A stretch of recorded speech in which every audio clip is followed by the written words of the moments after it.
بسم اللہ والحمد للہ والصلاة والسلام علی رسول اللہ وبعد. قال اللہ تعالی واستعینوا بالصبر والصلاة. اللہ رب العالمین قرآن کریم کے اندر ارشاد فرماتا ہے اللہ سے مدد طلب کیجئے صبر کے ذریعے سے اور صلاح کے ذریعے سے.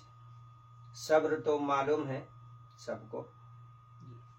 صبر کہتے ہیں کہ کوئی بھی مصیبت آئے، کسی بھی طرح کی پریشانی آئے تو پہلی فرصت میں جو مصیبت ہے اس پہ ہی شروع ہی سے صبر کرنا.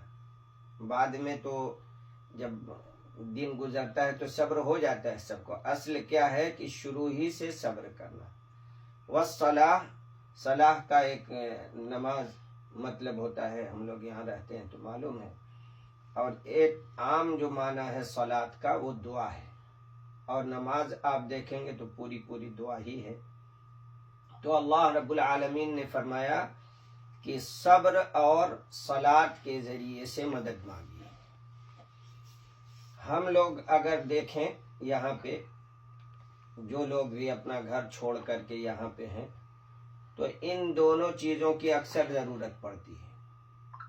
کبھی ہم گھر کی وجہ سے کسی طرح کی دلی یا ذہنی تکلیف کا شکار ہوتے ہیں، بچوں کی وجہ سے کسی کی وفات ہو گئی ہے قریبی کی، تو اس پہ صبر کی ضرورت پڑتی ہے. ایسے ہی یہاں پر ہم لوگ ہیں تو کسی کا کفیل اچھا نہیں ہے، اس کی وجہ سے آدمی پریشان ہے، کسی کو اور کسی وجہ سے پریشانی ہے، تو اس میں کیا ہے صبر کی ضرورت ہے. اور صبر کے بارے میں اللہ رب العالمین نے فرمایا ہے ان اللہ مع الصابرین، اللہ تعالیٰ صبر کرنے والوں کے ساتھ ہے.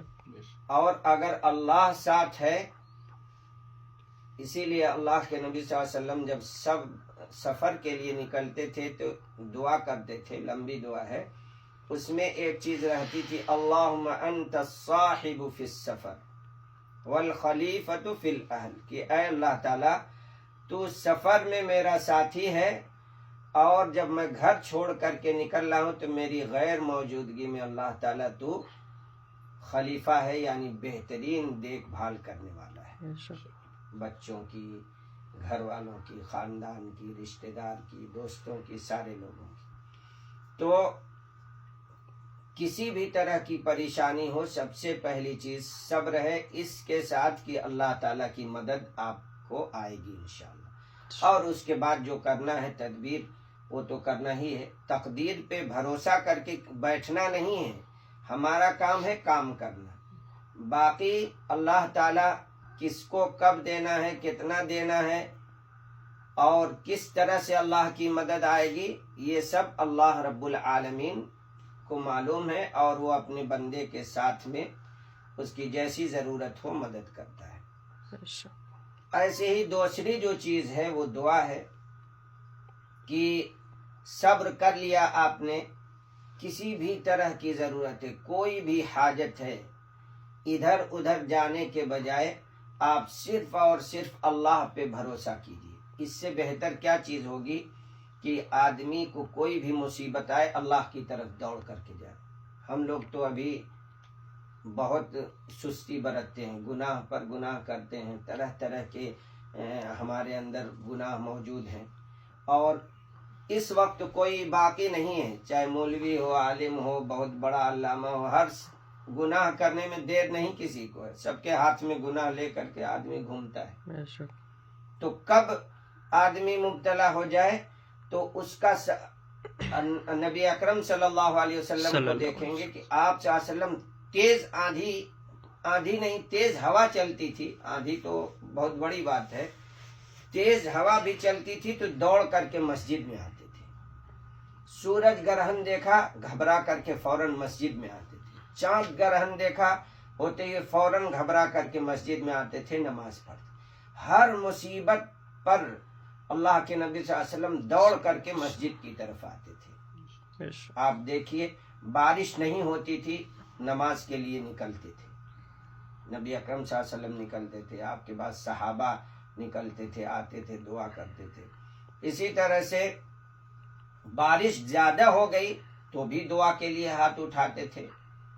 ایک مرتبہ ایک صحابی آئے اور بتلایا کہ اللہ کے نبی صلی اللہ علیہ وسلم ہمارے جانور مر رہے ہیں اور لوگ ہلاک ہو رہے ہیں۔ پہلے آیا کہا کہ یہی چیز کہا تو وہ بارش نہ ہونے کی وجہ سے ہلاک ہو رہے تھے، اور پھر بعد میں آ کر کے وہی شکایت کی، یعنی بارش اتنی زیادہ ہو گئی کہ اس کی وجہ سے ہلاک ہو رہے ہیں، تو اللہ کے نبی صلی اللہ علیہ وسلم نے دعا کی۔ تو یہ دونوں چیزیں ہیں، صبر اور صلاۃ۔ جب بھی کوئی مصیبت آئے تو آدمی پہلی فرصت میں صبر کرے، دوسری فرصت میں فوراً نماز کے لیے، یعنی نماز پڑھنے میں آدمی، ظاہر سی بات ہے آپ نماز کے پابند ہیں تو دوڑ کر کے جب بھی کوئی مصیبت آئے گی تو نماز پڑھیں گے اور اس میں اللہ تعالیٰ سے دعا کریں گے۔ آدمی نفل نماز پڑھ رہا ہے تو اپنی زبان میں بھی دعا کر سکتا ہے، یا نماز کے بعد ہاتھ اٹھا کر کے دعا کرے گا، مگر جب اللہ سے جڑا رہے گا تبھی توفیق ہوگی۔ کبھی نہیں نماز کو چھوڑ کر کے آدمی بیٹھا ہے یا کبھی نہیں نماز سے پالا پڑتا ہے تو کیا اس کو نماز کی توفیق ہوگی، یا ہوگی تو اس کی عادت نہیں ہے۔ اسی لیے پچھلے خطبہ جمعہ میں شیخ نے خطبہ جمعہ میں فرمایا تھا کہ کبھی آدمی پریشانی میں دعا کرتا ہے، جیسے یونس علیہ السلام پریشان ہوئے، ایوب علیہ السلام پر مصیبت آئی، زکریا علیہ السلام کو اولاد کی ضرورت، سب نے دعا مانگا، تو اللہ تعالی جب بندہ دعا کرتا ہے تو اللہ تعالیٰ کی طرف سے کہا جاتا ہے یہ آواز تو پہچانی لگ رہی، یعنی پہلے بھی جب مصیبت نہیں تھی تو بھی یہ دعا کرتا تھا، اللہ کو یاد کرتا تھا، یہ آواز پہچانی لگ رہی، اور اس کے بعد فرشتوں کو حکم دیتا ہے کہ اس بندے کی مصیبت یا جو یہ دعا مانگ رہا ہے اس کی مصیبت کو، پریشانی کو میں اللہ رب العالمین اپنے فضل و کرم سے دور کرتا ہے، سنتا ہے۔ تو یہ دونوں چیزیں، اور نماز ایک ایسی چیز ہے آپ کسی بھی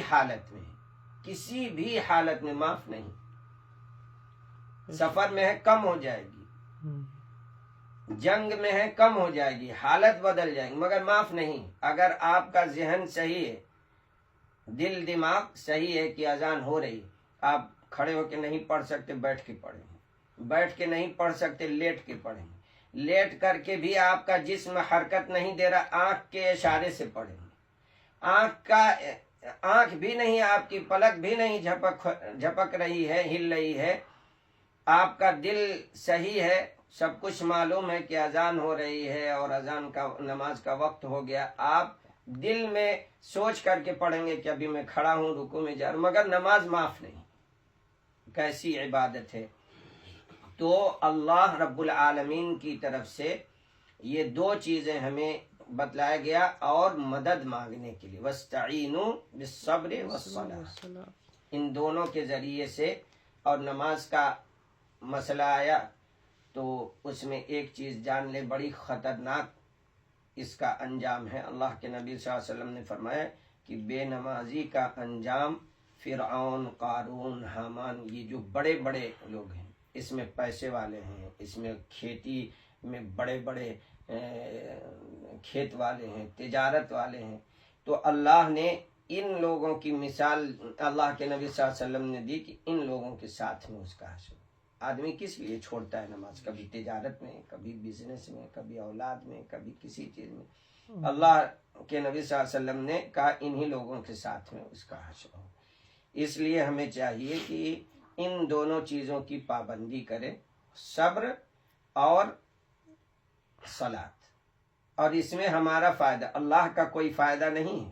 کوئی بھی نہ عبادت کرے، اللہ رب العالمین کی ذات پہ کچھ فرق نہیں پڑنے والا، اس کی عزت پہ کچھ فرق نہیں پڑنے والا، اس کے جلال پہ کچھ فرق نہیں پڑے گا، اس کی عظمت پہ کوئی آنچ نہیں آئے گی، تو ہمارا فائدہ ہے۔ اور اللہ رب العالمین نے یہ ایک بہترین چیز بتلائی ہے، اس لیے ہمیں چاہیے کہ ہم اللہ رب العالمین کے بتائے ہوئے راستے پر، بتائے ہوئے طریقے کے مطابق زندگی گزاریں۔